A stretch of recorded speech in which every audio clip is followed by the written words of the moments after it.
است حسین شاہ است حسین بادشاہ است حسین دین است دین پناہ نہایتی واجب الاحترام فخر اہل سنت جناب مفتی محمد اقبال چشتی صاحب جو مجھ سے پہلے خطاب فرما رہے تھے، اللہ مزد فزد، ان کا عالمانہ فاضلانہ محققانہ بیان اللہ مزد فزد، اللہ کی بارگاہ میں دعا گو ہوں خالق کائنات حضور کے توسل سے ان کے علم میں، عمر میں، عمل میں، عزت میں، وقار میں، نیکی میں برکت عطا فرمائے۔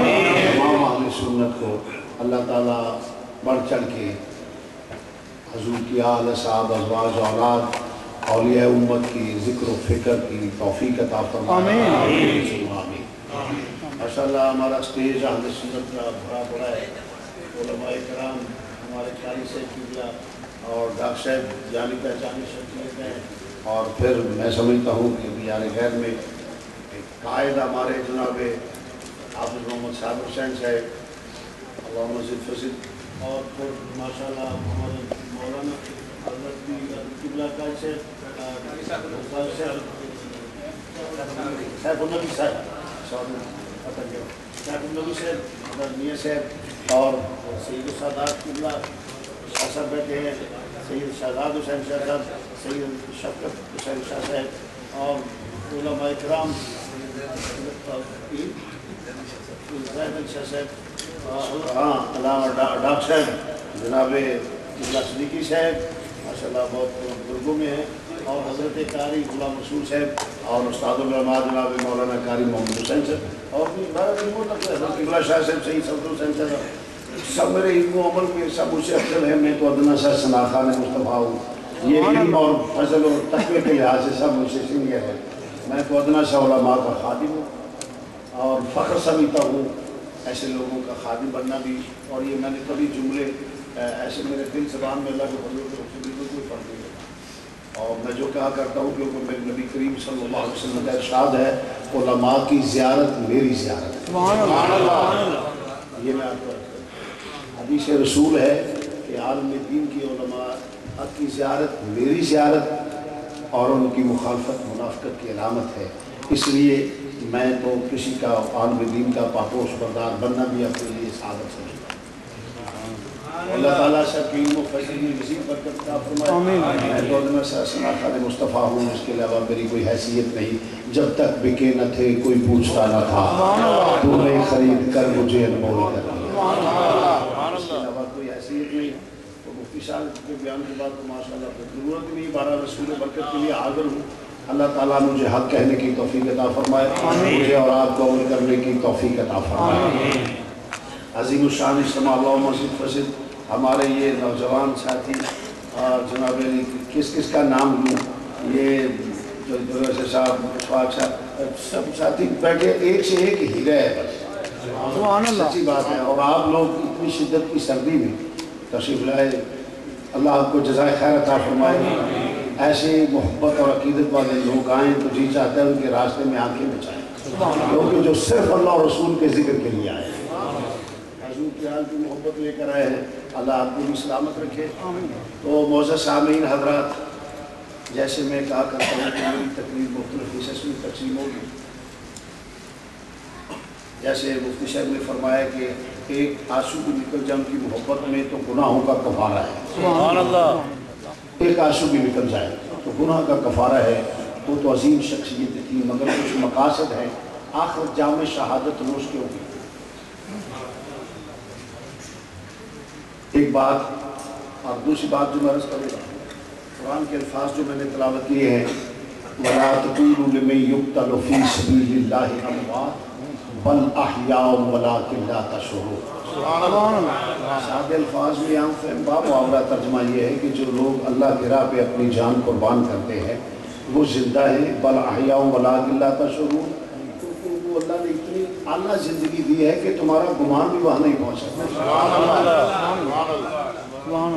چھوٹی سی بات ہے اس کا میں پہلے عرض کر دوں کہ بالا ہی شاہ صاحب وہاں اتنی اعلیٰ زندگی دی ہے کہ تمہارا گمان بھی وہاں نہیں پہنچ سکتا. تو میں عرض کرتا ہوں کہ اگر کوئی آدمی $1 کسی کو خیرات کرے، کوئی گداگر مانگتا ہے یا کوئی ضرورت مند ہے وہ اللہ کے نام پہ مانگتا ہے، یا انسانیت کی خدمت کے لیے کہیں دیا جائے ڈسپینسری میں یا کوئی ایسا رفع عامہ کا کام ہو، تو اللہ کا وعدہ ہے کہ اسے 10 گنا زیادہ دیتا ہے اور چلتا 700 تک چلا جاتا ہے. آگے جتنا اللہ قادر مطلق ہے بڑھا دے. سبحان اللہ. اگر روپیہ 1 دیتا ہے تو اللہ 10 گنا زیادہ دیتا ہے. جو بھی دے گا 10 گنا ملے گا دنیا میں، اور 70 گنا نہیں 700 تک اس سے بھی زیادہ آگے.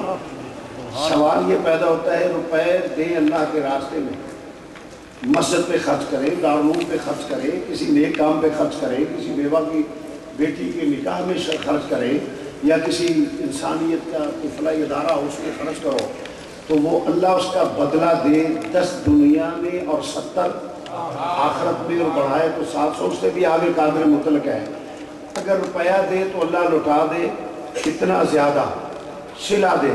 اگر جان دے، سبحان اللہ سبحان اللہ سبحان اللہ. میرا خیال ہے آپ سمجھیں گے. روپے کے بدلے میں تو لوٹا دے، تو جو زندگی قربان کرے اسے زندگی نہ ملے گی. سبحان اللہ. مطلب یہ ہے کہ اگر 1 روپیہ دیتا ہے تو اللہ کہتا ہے میں اس کے بدلے میں وہ کسی ہاسپٹل میں کسی مریض پہ، غریب پہ خرچ کرتا ہے، بیوہ کی یتیم بچے پہ خرچ کرتا ہے، اسے تو اللہ 7-10 گنا دنیا میں اور 70 گنا آخرت میں اللہ دے، اور 700 تک چلا اسے بھی بڑھا دے. تو روپے کے بدلے میں تو یہ صلہ دے، اس کو رزق میں اضافہ کر دے. تو جو جان دے تو وہ مر کر مٹی میں مل جائے.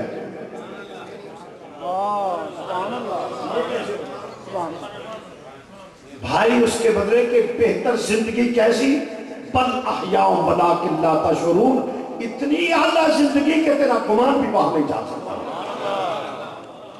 یہ کہنا کہ وہ مر کے مٹی میں مل جاتا ہے، کوئی ہر قبر والے کی پوزیشن یہ نہیں ہوتی.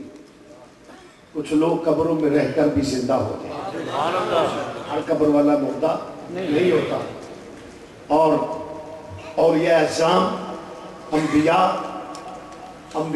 اصحاب رسول، ہمارا عقیدہ ہے سب زندہ ہے، سب زندہ ہے. اور پھر سنیے بات قابل غور، یا رب العالمین جو جامع شہادت نوش کرے اس کا بیوی جو ہے وہ عدت کے بعد آگے شرعی مسئلہ ہے وہ نکاح کر سکتی ہے. ٹھیک ہے جی، علماء کرام بیٹھے ہیں، عدت کے بعد اس کی بیوی آگے نکاح کر سکتی ہے، اور پھر اس کے شہادت کے بعد وہ جائیداد تقسیم ہو سکتی ہے، ہوتی ہے، اور اس کا جنازہ بھی پڑھا جاتا ہے. اب اگر اس کو کوئی مردہ کہے تو اللہ فرماتا ہے وہ قرآن کی نص کا منکر ہے، علماء کا فتویٰ ہے، وہ دار اسلام سے بات کو ذرا غور سے سنیے. حالانکہ اسے زندہ کہتے ہیں، مردہ ہم نہیں کہہ سکتے، مردہ نہیں کہہ سکتے. جس کی بیوی آگے نکاح کر سکتی ہے اس کو بھی ہم مردہ نہیں کہہ سکتے، اور اس کی جائیداد تقسیم ہو رہی ہے پھر بھی اسے مردہ بولیے نہیں کہہ سکتے، اور اس کا جنازہ بھی پڑھا گیا ہے پھر بھی ہم اس کو مردہ نہیں کہہ سکتے. ارے جس کا جنازہ پڑھا جائے، جس کی بیوی عدت کے بعد نکاح کر سکے، جس کی جائیداد تقسیم ہو جائے، اگر کوئی اس کو مردہ کہے تو قرآن کا منکر ہے. ارے نہ جس کا جنازہ پڑھا جائے، نہ جس کی جائیداد تقسیم ہو، نہ جس کی بیوی آگے نکاح کر سکے، وہ کیسے مردہ ہے؟